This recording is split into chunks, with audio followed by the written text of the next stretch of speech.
The story begins with two elder gods playing a casual game of mahjong. The male elder god is slowly getting bored with life because these days there's literally nothing to do around. The major problem he has on his hands right now is that he hasn't paid back one of the debts to his old friend.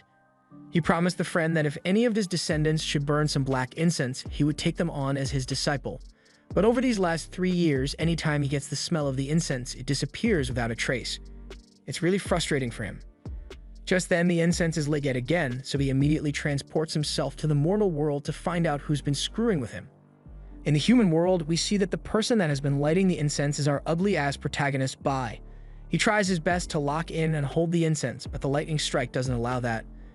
The ritual starts to get a little too dangerous, so Bai just forgets about the incense and runs to hide behind a tree. The villagers also start to get kinda scared, so they start praying to the elder god to chill out. They then go on to roast Bai, saying he's a failure because he wasn't able to summon the god, but the village elder tells them to shut up. You can't speak down on your boy like that, trust the process. On top of the mountain, Bai emerges from a bunch of burnt rubble, feeling a little down that he had failed to summon the god for the 13th time in a row. Right as he was about to leave, he hears the voice of the god speak to him, asking him why he's been goofing around with the incense stick. The elder god hovers down and introduces himself to Bai as Li Qin, an elder god from the spiritual realm. Bai can't believe his eyes. He immediately bows down before him and tells him he has waited for over 3 years for this glorious moment. The god has a dead serious look on his face as he demands to know why Bai has attempted summoning him 13 times but always runs away at the last minute. You've been a real pain in the ass, he says. Bai wipes his baby tears and explains that his parents died very early on in his life, so he was raised and brought up by the people of this village. He even considers them his second parents. Everyone in the village knew that performing this ritual would summon an immortal like him and make him a disciple. So every time he lights up the incense, they would start to get emotional, which is why he usually stops shortly after. Li hears this sob story of Bai's and never expected him to be so loyal and righteous at such a young age. He's a good kid. Bai starts to cry, begging Li to grant him immortality because he wants to live a long life. Without saying much, Li agrees to it, saying he'll take Bai to the immortal sect as soon as he's ready to leave. Li agreeing to it simply shocks Bai, but he still tells Li he wants to say some words to the village head before he leaves because he believes he'll be the most sad about his departure. On the contrary, the village elder thanks the heavens that Bai is finally leaving their village. Good riddance. The villagers hear the news and even throw a party to celebrate, but their celebration doesn't last long as Bai tells them all that he's going to come back to visit them very soon. Bai flies with Li on his magic skateboard until they finally reach the spirit world, where Bai sees a ton of tall, beautiful buildings. On getting there, Bai notices that everyone starts to greet Li and show him the utmost respect. He must be a big shot around here. They finally reach their destination, so Li does the most sensible thing. Throws Bai off the board, plummeting to his doom. But before he becomes a pancake, Li stops him with his magic and gently drops him on the floor. This is where you'll be doing your cultivating from now on, he says. Bai gets up from the ground and is greeted by a fat-ass elder named John, who starts off by making fun of just how skinny Bai is. However, he's taken a liking to Bai, so he plans on sticking with him from here on out. Just then, Sai, a guy who's clearly pissed off, walks in scolding John for allowing someone as puny and weak as Bai to join the fire kitchen over him, even though he's the most qualified candidate. Sai painstakingly scrimped on food and expenses and even saved up to 7 years' worth of spirit stones just for it to be all taken away by some random skinny-ass kid. Bai tries telling him to chill out, but he doesn't listen. John then steps in, cracking his knuckles, and tells him, "You better get out of here before things get ugly. You're just a talentless loser who thinks he's special." That reply from John really pisses our boy off, so he uses his magic to throw a sword at Bai, but luckily, John manipulates some water from a bucket and blocks it. John urges him to put an end to this gutter behavior, but Sai doesn't listen and attempts to throw another attack, but John just knocks him in the head with a bucket, after which Bai clings to his body. John warns Sai once again to stop this or else he'll cut him up and feed him to the piggies. Sai is frustrated, blood drips down his nose, so he wipes it off and transforms it into a bird. John tries to block it, but he's not fast enough, so it ends up flying into Bai's body, after which Sai runs away. That was a written challenge, meaning that if they are to ever duel, whoever loses the fight is going to die. John tells him not to worry that much about it, he'll be fine as long as he just doesn't duel with him. That said, he taps him on the shoulder and tells him to come along so he'll introduce him to the rest of the faction. But Bai can't shake the fact that he has barely been here for 10 minutes and his life is already at risk. A couple minutes later, John gives Bai a tour of the fire kitchen. telling him that it's a place responsible for cooking spiritual foods for the sect elders, and all the ingredients around them are top-of-the-line spiritual foods that concentrate power into the body for cultivation. All the others hear that there's a new recruit, so they all rush to come and take a look at him. John informs him that here he's going to have 8 senior brothers, meaning that he's the 9th. Bai pays his respects to them by greeting and then introduces himself. The next day, it's time for Bai's divine instrument selection, which is the most important ceremony in all of the fire kitchen. Bai heard the word divine and wonders whether it's going to be some sort of invincible treasure, but his colleagues just chuckle. You'll find out soon enough.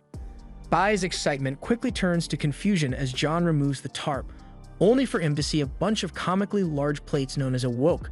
John explains that carrying a woke is a tradition to the fire kitchen, so he has to act through the woke, train through the woke, and live by the woke. John urges him to give it a try, but Bai doesn't think that would be a good idea. He's not strong enough for that. John explains that's not what he should be worried about, because if people see him carrying a woke, they would automatically know that he belongs to the fire kitchen group and won't dare to bully him. Being part of the fire kitchen brings a certain kind of respect. Bai steps up to pick one, but he falls over like a dumbass, making them all know that this is going to be a really long day. Several hours pass and the sun is already starting to set, and Bai still hasn't picked out a woke yet. A woke is a protective item, so Bai believes that he'll have to pick out one that's best fit for him. John is already getting pretty tired, he yawns.